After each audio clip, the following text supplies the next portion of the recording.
குரு ரங்கநாதராசம்ன ராஜா ஒரு குருவை சபிச்சு விட்டான்னு வரப்படாது பேர் நிறுத்திக்கோணும். அந்த ஜலத்தை என்ன பண்ணார் பகவான்? எங்கும் திஜக்கம் அவனையும் சர்வம் பஷந்தீவாத்மகம் நிர்வா. எங்கும் உயிரினங்கள் இருக்காங்க. உயிர்குணங்கள் இருக்கிறத பார்த்து தன்னுடைய ஜலத்தை, அந்த சாப ஜலத்தை முழங்காலில் தேய்ச்சுன்றான். அந்த முழங்கால் என்ன கருகி போடுதான். கல்மாஷபாதன்னு அப்பேற்பட்ட கல்மாஷபாதனோட 12 வருஷம் ராட்சச பாவத்தோடு கூட மதயந்தி கூட சஞ்சாரம் பண்ணுறார். அதனால தான் ஆச்சாரிய அம்மா சீதாதேவி சொல்கிறார்,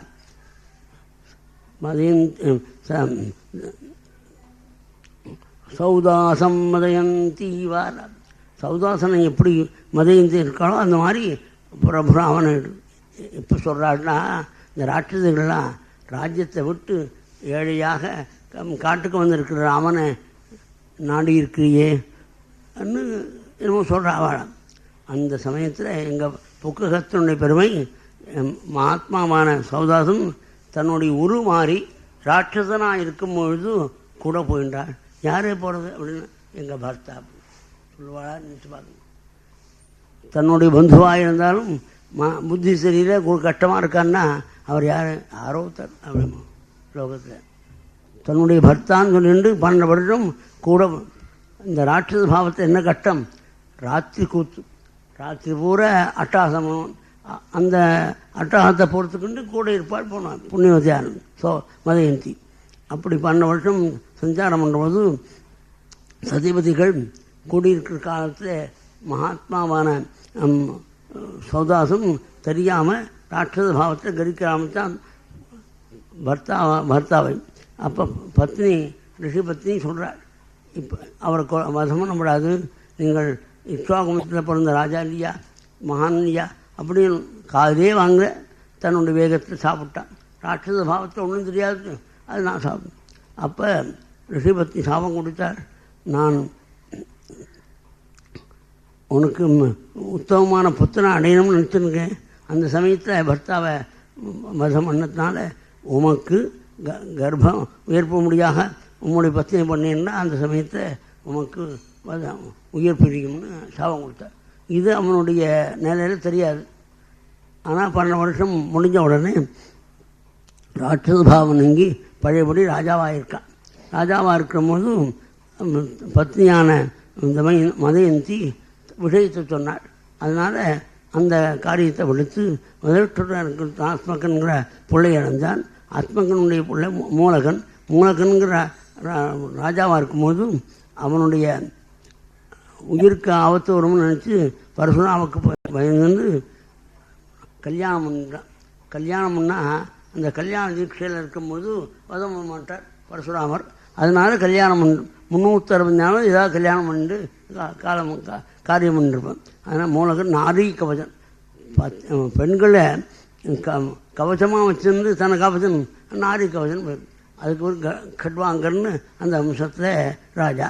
அவர் தேவலோகத்து போய் தேவதைகளுக்கு அனுகிரகம் பண்ணுறார், உதவி பண்ணுறார். உதவி பண்ணுறபொழுது உதவி பண்ணி ராஜ்யம் கிடைச்ச பொழுது தேவதைகள்லாம் உங்களுக்கு என்ன வேணும் என்ன பண்ணணும் ஒன்றும் சொல்லாமல் இருக்கும்பொழுது மகாராஜா யோஜனை பண்ணி எத்தனை நேரம் ஆயுசு இருக்கும்னு சொல்ல முடியாது. 1 மணி நேரம்னு கணக்கு போட்டு சொன்னான். சுக்கராச்சாரியர் இருக்கா முகஸ்வான் உடனே கணக்கு போட்டு உடனே 1 மணி நேரம் இருக்கிற அழுவாள் இல்லையா, அழாமல் மகாத்மாவான கட்வாங்கன் பகவானை தியானம் பண்ணி இதம் இரங்கம் தம் இதாங்கம் புனர்நதங்கம் இதங்கமேதி பனூரசங்கம் தரணேம்புகங்கம் யானே விங்கம் சேனே புயங்கம். ரங்கநாத கட்டத்தில் ஆதிசங்கர பகவத்பாரர் அனுகிரகிக்கிறார். இந்த ஸ்ரீரங்கத்தில் இந்த பகல்பத்தில் நடந்துருக்கும். அதனால் அந்த ஸ்ரீரங்கத்தில் நிற்கிறது புண்ணியம். நம்மாழ்வாருடைய உற்சவம் நடக்கிறது. அந்த காலத்தில் ஸ்ரீரங்கத்தில் நிற்கிறதே புண்ணியம். ஸ்ரீரங்கத்தில் சரீரத்தை தியாகம் பண்ணினா சரீரம் கிடைக்காது, மறுபடியும் ஜென்மா கிடையாதுன்னார். அப்படி ஜென்மா இருந்தால் இருக்காதுன்னு இருக்குன்னு சொல்கிறேன். இருந்தால் சரணத்தில் கங்கையும் கையில் சக்கரமும் படுக்கையில் ஆதிசேஷனும் வாகனத்துக்கு கருடன் இருப்பார். அர்த்தம் ரங்கநாத சாரோப்பிய முக்தி கிடைக்கும்னு சொல்லியிருக்கார். அதை சொல்லி பிரார்த்தனை பண்ணி மகாத்மா கண்வாங்கன் மோட்சம் அடைஞ்சு விட்டார். அதற்கு மேலே தீர்க்கபாகு, அதுக்கு மேல் ரகுவுக்கு பிள்ளை அஜன் பிள்ளை தசரதன். அந்த தசரதத்துக்கு தான் 4 பிள்ளைகளாக பகவான் அவதரித்தார். அந்த சரித்திர அப்படி சொல்கிற பொழுது மகாராஜா நிற்கிறார். ராமச்சரித்திரம் கேட்டிருக்கோம் எவ்வளோ பேர்கிட்ட சாதுக்கள்கிட்ட. நான் என்னோட இஷ்டத்திரி தெய்வமான கண்ணுடைய சரித்திரத்தை விஸ்தாரமாக கேட்கணும்னு நினைக்கிறேன். ஆனால் மகாத்மா ராமன்னு ஆரம்பிச்சு விட்டா அதில் சொல்லாமல் போகிறேன், அதில் மூழ்கிவிட்டா என்ன பண்ணுறது அப்படின்னு கவலைப்படுறான். நீங்கள் சொன்னால் தான் எனக்கு தெரியும். ஆனால் மகர்ஷிகளுக்கு மகான்களுக்கு மனசில் இருக்கிறதே தெரியும். அதனால் மகாராஜனே நிறையா பேர்கிட்ட கேட்டிருக்கோம்னு எண்ணம் இருக்கலாம் தங்களுக்கு. சுதம் ஹிவர்ணிதம் பூரி தொஜா சீதாபதேர்முகு தஸ்ய அனுச்சரிதம் ராஜன் ரிஷபி தத்துவதர்ஷபி. தத்துவம் கண்ட மகான்கள்லாம் நிறையா வர்ணித்து கேட்டிருக்குமே நினைக்கலாம். எனக்கு ராமனை பேசாமல் போக முடியும். கற்பார் ராமபிரான் அல்லால் மற்றும் கற்பரோன்னு ஆழ்வார். அதுக்கு சரித்திரம்னா ராமச்சரித்திரம், ரூபம்னா கிருஷ்ணன். கண்ணெல்லாம் தெய்வம் இல்லை, கண்ணன் இல்லைன்னா தெய்வம் இல்லை அப்படின்னு சொல்லியிருக்கார். அப்போ ஒரு சைவிஷ்ணவற்ற ரூபத்துக்கு கிருஷ்ணன், சரித்திரத்துக்கு ராமன். ரொம்ப போக்கியமாக இருக்குன்னு அடுத்தது நான் உபன்யாசம் பண்ணுறவர் அவர் அது ஒத்துண்டார். ஒத்துக்கிறது கட்ட முடியாது, ஒத்துண்டார். அதனால் அந்த ராமச்சரித்திரத்தை சொல்கிறேன்னு எனக்கு வந்து மகாராஜே உம்முடைய சிரமம் உம்முடைய எண்ணத்துக்கு விரோதமாக சிரமம் கொடுக்க மாட்டேன். 100 கோடி ராமாயண ஸ்லோகத்தை 24 நாளில் நடக்க முடியாத எந்த பகவான் ராமன் வால்மீகியினுடைய ஹிருதயத்தில் இருந்தாரோ அதே பகவான் இப்போ 24 ஸ்லோகத்தை 2 அத்தியாயத்தில் உனக்கு சொல்ல முடியா அனுகிரகம்னு ஒரு ஸ்லோகத்தினால அதே ராமனை வேண்டார். குருவர்ச்சே திக்தராஜ்யா வெச்சர்தனுமனம் பத்மவத்பியாம் பிரியாயாக பாணிஸ்மஸ்யாட்சமாபியாம் மிருதிதபதருஜோ யோ ஹரீந்திரானுஜாபியாம் வைரூப்யாத் சுர்பணக்ஷாः பிரிய விரக ருஷாரோபிதப்ரூ விஜృంభ தஸ்தாப்திः பத்தசேதுः தலதவசந்தகனः கோசலேந்திரः அவதானः பிரார்த்தித்து ஆரம்பிக்கிறார். 33 தேவதைகளும் ராவணவதத்துக்காக பிரபு ஸ்ரீமன் நாராயணனை வேண்ட அதே சமயத்தில் மகான் தசரதன் அஸ்வமேதயாகத்தை பூர்த்தி பண்ணி புத்திரகாமேட்டி பண்ண மகாத்மாவான ஸ்ரீரங்கனிக்கு ஹோமம் பண்ண இந்த ஹோமகுண்டத்திலிருந்து ஒரு மகாபுருஷன் பாயச வள்ளி பாத்திரம் மூழ்கி போட்டு தங்க பாத்திரத்தில் பாயசம் கொண்டு வர அதை தசரத்தில் கொடுத்து உம்முடைய அனுபவமான பத்திரங்களுக்கு பிராசமனை சொல்ல கௌசல்யை கைகேயி சுமித்திரை 3 பங்கிட்டு கொடுக்க அந்த மகிமையினால் பாயசத்தை சாப்பிட்டதுனால கௌசல்யின் திரவத்திலிருந்து பகவான் ராமனாகவும் பரதன் கைகேயினுடைய திரவத்திலிருந்து மகான் அவதரிக்க சுமித்திரனுடைய திரவத்திலிருந்து லக்ஷ்மணத்திற்கு அவதாரம் பண்ண இந்த 4 பேருக்கும் ஜாதகர்மா நாமகரணங்களாக வைத்த பிறகு அன்னப்பிராசனம் சௌளம் உபநயனம் ஆகி மகாத்மா வசிஷ்டத்தை சகல சாஸ்திரங்களையும் படித்த பிறகு குருதட்சிணம் கொடுத்து ராரா ராமா வாடாராமான்னு சொல்ல பாக்கியம் உள்ள தசரதர் கூப்பிட தசரதற்கு கைங்கரியம் பண்ண ராமன் மகாத்மா விஸ்வாமித்திரன் தன்னுடைய யஜ்யத்தை ரட்சிக்கணும்னு அவனை பிரார்த்திக்க முதல்ல கலைஞர் அந்த தசரதன் விதட்டர் வாக்கியத்தினால தெளிந்து ராமனையும் லக்ஷ்மணனையும் பிரபு விஸ்வாமித்திரனுடைய கையில் ஒப்படைக்க விஸ்வாமித்திரன் வெறுமனே கொஞ்சம் கோபத்தை காமிச்சதுக்கு இந்த தெய்வம் நம்ம கையில் வந்து விடுத்தே அப்படின்னு நினச்சி வேகமாக 15 மைல் நடந்து மகாத்மா விதட்டர் வச்ச பேர்னால பகவானை கூப்பிடணும் அல்லது வேறு ஏதாவது பேர் வைக்கிறது அப்படின்னு நினச்சி யோஜனை பண்ணாராம்.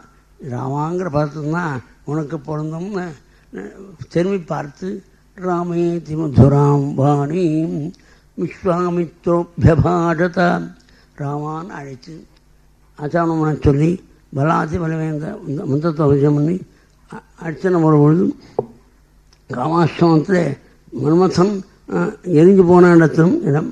ஆனால் கோட்டி மன்மதாகிருதியாக இருக்கக்கூடிய ராமன் ரூபத்தை ஜனங்கள் பார்த்து கொண்டு அங்கிருந்து கிளம்பி தாட்டகாவனத்தை பிரவேசிக்கும் போது தாட்டகி சம்ஹாரம் பண்ணி அநேக பலாதி மந்திர உபதேசம் அஸ்திரங்கள் உபதேசம் பண்ணி சித்தாசிரமம் வந்த சித்தாசிரமத்திலே யாகத்தை தொடங்க ராமன் மாரீச்சன் முதலிய ராட்சதெல்லாம் அடக்கி யஜ்ஞத்தை ரட்சிக்க மகாத்மாவான விஸ்வாமித்திரர் ஜனகருடைய யஜ்ஞத்தை பார்க்க ஆசையோடு கூட ராமலக்ஷ்மணனும் ரிஷமண்டலத்தோடு புறப்பட அநேகம் கதைகளெல்லாம் பிரபுக்கு சொல்லிக்கொள்ளும் உத்தமமான அகல்யோஜீவனங்கிற புண்ணியமான காரியத்தை பண்ணி வச்சு அதற்கு மேல் விஸ்வாமித்திரோட யஜ்ஞசாலைக்கு வந்து ஜனகர் சொன்ன அந்த வில்லை பார்த்து அதை எடுத்து நான் வெற்றி பானம் தொடுக்கிற பொழுது அது ரெண்டாக முறிகிறதும் பொழுது பரமாத்மாவுக்கு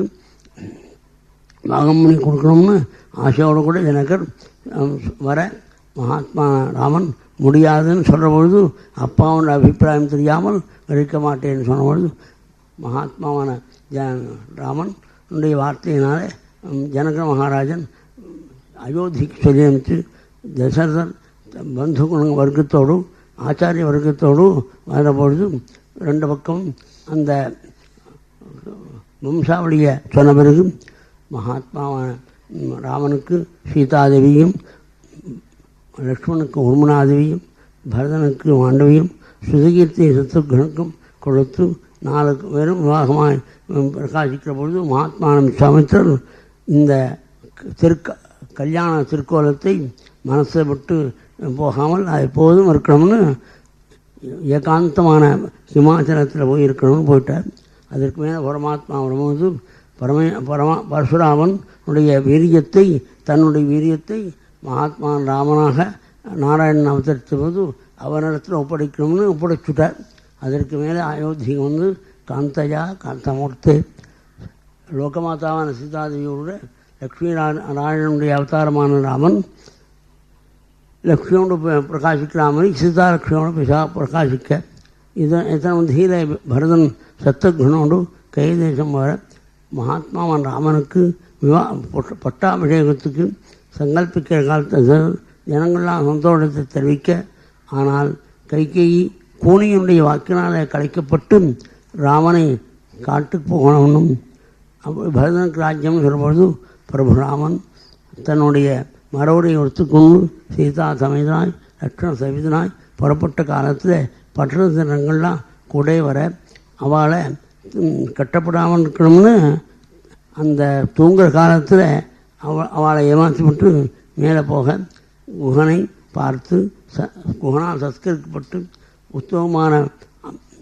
ஓடத்தினால கங்கையை தாண்டி அங்கே அப்பால் பிரகாஷ்குடைய பரத்வாஜ நமஸ்காரம் பண்ணி பரத்வாஜன் வாக்கினால சித்திரக்கூட்ட மனையில் நித்தியவாசம் பண்ணிருக்கும் போது மகாத்மாவான இந்த சரதன் லோகாந்தரமுடைய பரதன் சத்ருக்னோடு கையிலிருந்து அயோத்திக்கு வந்து சம்ஸ்காரம் பண்ண பிறகு ராமசேவிக்கு ஆசைப்பட்ட அவனை பரமாத்மா ராம பாதுகையை உபாசிக்கணும்னு பகவானுடைய ராமன் சந்நிதி வந்து சித்திரக்கூட்டம் வந்து வெகுவாக பிரார்த்திக்கிற பொழுது மகாத்மா ராமன் முடியாதுன்னு சொல்லி பாதுகை அனுகிரகம் பண்ணுறது பாதுகா வைபவத்தோடு கூட பரதன் அயோத்தியிலிருந்து 2 மைல் தூரத்தில் இருக்கிற கிராமத்தில் பாதுகையை சிம்ஹாசனத்தில் வச்சு பாதுகா தியானம் ராமாமஸ்மரணம் தெற்கு பார்வை நிமிஷத்தை யுகமாக கழித்து கொண்டு 14 வருடம் ஜட்டாமண்டலத்தோட மரவரியோட மான்களோட கட்டப்படுறான். கோமூத்திரத்தில் பக்குவம் பண்ண ஆகாரத்தை சாப்பிடணும். இங்கே பரமாத்மா ராமன் லக்ஷ்மணசுவாமியோடு கூட சீதாசமேதனாய் சித்திரக்கூட்டம் அணைந்து புறப்பட்டு அத்திரமலட்சுமண ஆசிரமம் போய் அனசூயாதேவி மகாலட்சுமியே வந்திருக்கக்கூடிய சீதாலட்சுமிக்கு தன் உயர்ந்த ஆபரணங்கள் உயர்ந்த வஸ்திரங்கள் உயர்ந்த சௌபாகியதவங்கள்லாம் அர்ப்பணம் பண்ணி சீதா கல்யாண சரித்திரத்தை தானே சீதாதேவி சொல்ல அதை கேட்டு அனுசூயாதேவி பரம சந்தோஷத்தை அடைய அங்கிருந்து புறப்பட்டு மறுநாள் தண்டகாரண்ய பூமியில் ஜட்டாமண்டலம் சரஸ்தில் மரவுடைய இடுப்பில் மாந்தோல் மார்பில் பிரகாஷ் கடுக்கையில் கொண்டும் மதுரையில் அர்த்தசுந்தர பானத்தோடு சுவாமி ராமன் சீதா சமேதான் லக்ஷ்மண சமேதம் வரும்பொழுது விராதனுக்கு சொர்க்கம் சரபங்கருக்கு மோட்சம் அதற்கு சுதீக்ஷண தரிசனம் பார்த்து எல்லா ரிஷிகளையும் பார்த்து மீண்டும் சுதீக்ஷண தரிசனம் சுதீக்ஷண பண்ணிட்டு அகஸ்திய பிராத தரிசனம் பண்ணி அகஸ்திய தரிசனம் அகஸ்தியர் கொடுத்த வைஷ்ணவமான தனத்தையும் அம்மராத்திரையும் பானத்தையும் கழித்து கொண்டு அகஸ்தியரை வாக்கினால பஞ்சவட்டியிலே கோதாவரி தீரத்தில் லக்ஷ்மண் நிர்மாணம் பண்ண அருமையான பர்ணசாலையில் பிரகாசிக்கிற காலத்தும் மகாத்மாவான் ராமனுடைய சௌந்தரியத்துக்கு ஆசைப்பட்டு சொற்பனக்கு கல்யாணத்துக்கு பிரார்த்திக்க கல்யாணத்துக்கு 10 பொருத்தம் பார்த்தால் இங்கே 10 விருத்தம் இருக்குன்னு வால்மீகி மகர்ஷி பரிகாரம் பண்ணுறார். சுமுக்கி துர்முக்கி சுமுக்கம் துர்முக்கி ராமம் அப்படின்னு எடுத்து பகவான் சுமுக்கன் இவள் துர்முக்கின்னு 10 விருத்தங்களை காமிச்சார். அப்போ ஏற்பட்ட ராமனுடைய கல்யாணத்துக்கு ஆசைப்பட்ட அவளை விரூபகரணம் பண்ண அவளை அழைக்கொண்டு ராமன் இடத்துல போய் சொல்ல கரண் தூஷணத்தோட அந்த 14,000 நட்சத்திரம் ராமனுடைய கோதண்ட வீரியத்தில் பத்மமாக போக அதுக்கு மேல் சூப்பனுக்கு மீண்டும் ராவணன் இடத்துல வந்து சொல்ல ராவனுடைய மனசா கலங்கி மாரீச்சனை மாயமானா வரைச்சு பெரும்போல் அவனையும் நற்றுண்ணையும் அப்புறப்படுத்தி ஏகாகிரியான தேவியை கிரகிக்கிற போது ஜட்டாயுஸ் எதிர்க்க ஜட்டாயுஸோடு கூட யுத்தம் பண்ணி ஜட்டாயுஸ் அடிபட்டு விழுந்தபோது மகாத்மாவான சீதாதேவி ராவணன் கிரகித்து கொண்டு லங்கையில் அசோகவனத்தில் கணிஞரப்பருக்கோடு தேவி இருக்க முடியாது செய்து தேடி வரக்கூடிய ராமன் சீதாவி உலகத்தில் எதுக்காக இவ்வளவு வர்ணிக்கிறார்? ஸ்ரீ சங்கினாம் கதிமிதி பிரச்சயந்தார். ஸ்திரீகள்கிட்ட அதிமானம் அமைத்து அதை விட்டு பிரிஞ்ச வாழ்க்கை என்ன கட்டம்னு காண்பிக்கிறதுக்காக பரமாத்மா மர்மையை கண்டையா கொடியை கண்டையா செய்யை கண்டையான்னு சொல்லுகிறான். அப்போ ஜட்டாயுஷனுடைய நிலைமையை பார்த்து தாபப்பட்டு தன்னுடைய கையினால் சம்ஸ்காரம் பண்ணி ஜடாயுசுக்கு மோட்சம் கொடுத்து ஜடாயுசனுடைய ஐக்கியத்தான் தேவியினுடைய தன்னை மகிமையை புரிந்து கொண்டு மேலும் தேடி வரபொழுது கபந்தனுக்கு சொர்க்கம் கபந்தன் வாழ்க்கையின் மூலமாக சுக்ரீவனோடு சக்கியம் செய்து கொள்ள சபரி ஆசிரமத்தை பார்க்க வரபொழுது சபரியுடைய மோட்சத்துக்கு சாட்சிக்கு வைத்து போட்டுவிட்டு சபரியை மோட்சம் கொடுத்த பிறகு நேர பம்பக்கரையில் மகாத்மாவான வாயுபுத்திரம் அஞ்சனாபாக்கியம் நவவியாக்கரண பண்டிதன் சதுர்வேத பாரங்கதன் மகாத்மா ஆஞ்சநேயன் பார்த்து பரமாத்மா பரமசந்தோஷத்தை அடைஞ்சு ஹனுமானுடைய எழுத்தருகொள்ளி ராமனும் லக்ஷ்மணனும் எழுந்தொள்ளி உத்தமமான ரிஷிமுனைக்கு வந்து ரிஷிமுக மலையில் சுக்ரீவனோடு அக்னிசாட்சியமாய் சக்கியம் செய்து கொண்டு அதுக்கு மேல்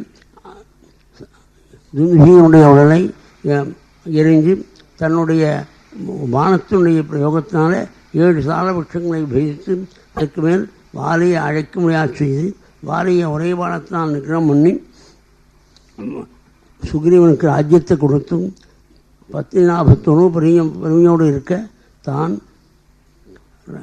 4 மாதம் மழை காலத்தில் தேட வேண்டாம்னு சொல்லி பிறகு தேட ஆரம்பிக்கலாம்னு சொல்லி அதை மறந்திருக்கக்கூடிய சுக்ரீவன் ஞாபகத்தோடு வரத்துக்காக லக்ஷ்மணன் அனுப்ப அதற்கு மேல் கோட்டி வாழ்ந்தாள் பரமாத்மாவுடைய சன்னிசி வந்தபோது சுக்ரீவன் கைகூப்பி இருக்கிறத பார்த்து அவ்வளவு ஜனங்களும் கைகூப்பி இருக்கான். சுக்ரீவே பிரீதிபான பூத் அவ்வளவு ஜனங்களும் கைகூப்பி இருக்கிறத பார்த்து பரமாத்மா ராமன் ரொம்ப பிரியம் ஏற்பட்டு சுக்ரீவன்கிட்ட அனுகிரகம் புத்தியோடு இருக்கிறான். அதுக்கு மேலே திக்கு வாழ்நாள் தேடுவதற்கு அனுப்புகிற பொழுது ஆஞ்சநேயனிடத்தில் அங்குலியத்தை கொடுத்து உத்தமமான தேவியுடைய அங்கடையாளங்களான்னு சொல்லி அதுக்கு மேல் ஆஞ்சநேயன் சம்பாதி வாக்கியத்தினால நன்னா கவனிக்கணும். துத்வார்த்த கர்ணனோஜத் கருதுர்வித சம்பதி வாக்கிய பிரவத்திர்னோதிக்கு கலியுகத்தில் பொசுங்கி போன ரெக்க ராமச்சரித்திரத்தில் கலந்து கொண்டு ராமச்சரித்திரத்தை கேட்ட புண்ணியத்தினால சம்பாதிக்கு மறுபடியும் ரெக்க வந்துதான். அதில் அதை சேர்த்து தான் சுந்தரகாண்டத்தை சொல்கிறார் மகான் நாராயண பக்தி. அவருக்கு தெரியும் உடம்பு சரியாக இருந்தால் தான் எல்லா காரியமும். அதனால் சம்பாதி எபிசோடே ரொம்ப ஸ்கிப் ஓவர் பண்ணுவாங்க ரொம்ப பேர். ஆனால் பட்டத்தை ஸ்கிப் ஓவர் பண்ணாமல் அதை முக்கியமாக சொல்கிறதுனால அது எவ்வளவு உடம்பு முக்கியங்கிறது. யுகாந்திரத்தில் பொசுங்கி போன ரெக்க உன்னுடைய சரித்திரம் கேட்டால் முளைக்காது. இந்த யுகத்திலே இந்த ஜென்மாவிலேயே உன்னுடைய சரித்திரம் ஈடுபட்டு எனக்கு என் உடம்பு ஆரோக்கியத்தில் இருக்காதா அப்படிங்கிறது துவனி. அதுக்காக சொல்லு. ஆஞ்சநேயன் மகேந்திரமலையிலிருந்து 1000 மைல் அகலம் உள்ள அந்த சமுதிரத்தை தாண்டும் பொழுது மைனாக்க வனையும் அந்த சௌந்தரராஜன் சத்கிருக்க சொசைங்கிற நாகமாதாவை உபாயத்தினால் ஜெயிக்க சிமிக்கைகள் ஆற்று கிரம் பண்ணி சமுதிரத்தை தாண்டி அக்கறை வந்து அஸ்தமனம் அடைந்த பார்த்து லங்கைக்குள்ள பிரவேசிக்கும்போது லங்கை ஜெயித்து மகாத்மாவான ஆஞ்சநேயன் சீதாதேவி அசோகவனத்தில் கஞ்சனப்பெருக்கோட ராமச்சந்திர தியானத்தோட ரொம்ப கஷ்டப்படுற பொழுது ராமச்சரித்திரம் சொல்லி ஆஸ்வாசம் உண்டு பண்ணி அங்குலியத்தை கொடுத்து நம்பிக்கை ஒன்று பண்ணி சூடாமணியை பெற்று அம்மாவுடைய ஆசீர்வாதத்தை பெற்றுக்கொண்டு எதிர்த்த அசோகவனத்தை அழித்து அந்த பிரமதாவனத்தை அழித்து எதிர்த்த ராற்றுகளாம் தர்மம் பண்ணி இந்திரத்தின் விமானத்தை ஏற்று தான் கட்டப்பட்ட மாதிரி காமிச்சு ராவண சபையிலிருந்து ஹிதோபதேசம் செய்து அவன் வச்ச அக்னியை அவன் சாமான் நமக்கு வேண்டாம்னு அந்த ஊருக்கே வச்சுவிட்டு ஆனால் திரும்பி மறுபடியும் சீதாவை உரோடு இருக்காளான்னு பார்த்து கொண்டு மீண்டும் தாண்டி இக்கரைக்கு வந்து கண்டேன் சீதைன்னு சொல்கிற பொழுது பகவான்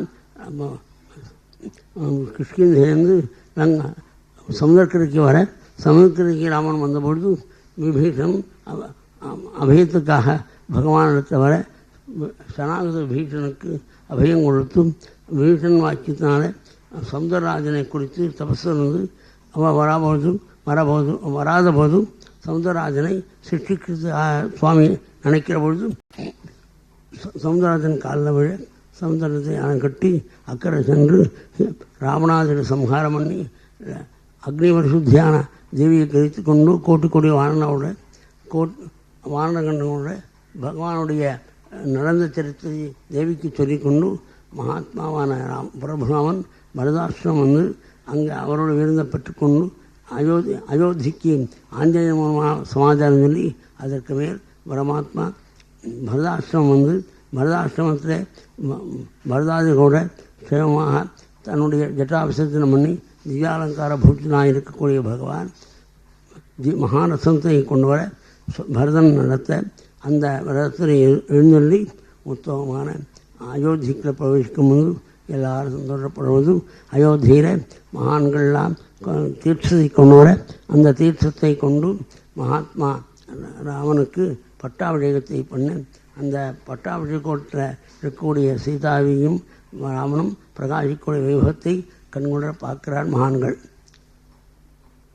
ஸ்ரீராமன் சிரஸில் கிரீட்டம் ரத்ன கிரீட்டம் அதனுடைய பிரார்த்தனை குற்றங்கள் பிரபலம் என்றது திலசோகான பாவட்டம் வளைந்த புருவம் தாமத நேத்திரம் கொண்டாங்கள் குண்டலங்கள் காதுகளில் உன்னத நாசிகை திவ்யாதர்மம் சுந்தர மந்தகாதம் எங்க போன்ற கண்டத்தில் உத்தமமான ஹாரம் புஷ்பஹாரம் சந்தனம் பூச்சும் கைகளில் தோள்வளைகள் தெருக்கரங்களில் கங்கங்கள் தெருக்கரத்தில் தென்முத்திரை பரமாத்மா இடுப்பில் பீதாம்பரம் சொர்ண காஞ்சி ரத்னோத்தோடு மகாலட்சுமியின் அவதாரமான சீதாதேவி சிரஸ்ல சூடாவணி நெற்றியில் குங்குமம் கண்கள் மீன் காதுகளத்து அடங்கம் கண்டத்தில் வெயிலட்டுகள் தர்மார்பண முத்துமானிகள் தோல்மணிகள் ரத்னங்கள் பிரகாசிக்க திருக்கடத்தில் தாமசப்புத்தம் பிரகாசிக்க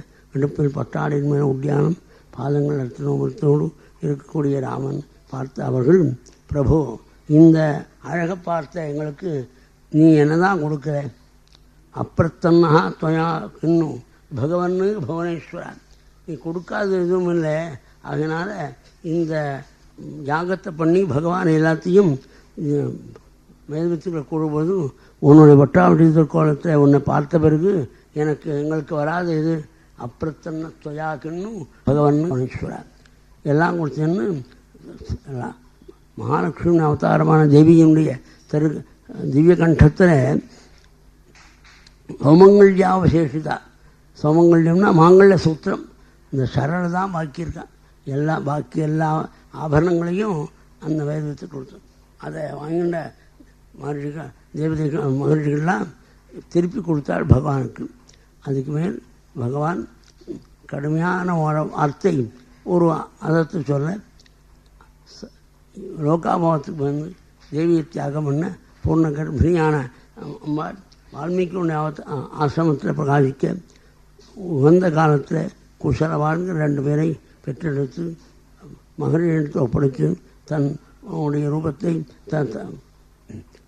உபசம்ஹாரம் பண்ணணும்னு ராமச்சந்திரத்தை தியானம் பண்ணி பூமியை தன்னுடைய கேட்டாள் தாயாரை உடனே பூமிதேவி அந்த விவரத்தை பிளந்து அதில் போக முடியாது லோகமாதா பூமிக்குள்ளே போய் அதுக்கு மேல் ராமன் தேவியுடைய கல்யாண குணங்களை கேட்டு நினச்சி பார்த்து ஸ்மரன்னு தஸ்யாக குணாம்ஸ்தான் பிரஜோத்தம் அனீஸ்வரகா அந்த அம்மாவுடைய சௌபாகியமான குணங்களை கட்டபொழுது தன்னால் சமாளிக்க முடியாது சுவாமி ரொம்ப கஷ்டப்பட்டார் இது சுவாமிக்கே சிரமமாக இருந்ததுன்னா மற்ற கிரகஸ்தாலாம் யோசிக்காமல் இருந்தால் அந்த கட்டாய வாழ்க்கை அவ்வளோ அவை ஈஸ்வரானாம் கிமுத்த ராமியஸ்ய கிரகேசு கிரகஸ்தனாய் தன்னுடைய சரீரமும் பத்னி சரீரமும் கற்கோட்டையாக இருக்க போகிறதுன்னு நினச்சிருந்த சாதாரண ஜீவன் என்ன கட்டப்படுவன்னார் அப்போ ஈஸ்வரானாம் கிமுத்த ராமியஸ்ய கிரகேத்தான் பரமாத்மா சரியோ நதியில் எல்லா ஜனங்களோடும் இறங்கி வைகுண்டத்துக்கு வராள் ஆனால் தன் திருவடியை அடியார்களுடைய மனசில் பதிய வச்சுட்டு போனாள் ஸ்மரதாம் ஹிருதிவன்யஸ்ய வித்தம் தண்டக கண்டகைகி ஸ்வபாதபல்லபம் ராமா ஆத்மஜோதிர்காத்ததா தன்னுடைய ஜோதிக்கு வந்தார். இந்த ராமச்சரித்திரம் எப்பொழுதும் இருக்குங்கிறதுக்கு எவனுடைய சரித்திரை அத்தியாபி இப்பொழுதும் மகான்கள்லாம் பாராயணம் என்றாலோ அந்த பகவானை நான் சரணாகதி பண்ணுறேன். சுகாச்சாரியால் தானும் ராமனும் ஒன்றா இருக்கிறவர் சரணாகதி பண்ணுறேன்னு சொல்கிறது மூலமாக என்ன தெரிஞ்சணும், ராமன்னு கேட்டால் ராமனை சரணாகதி பண்ணி கரையது, ராமன் பாலபத்மனது ரைட்டான்னு விமர்சனத்தில் போகாது.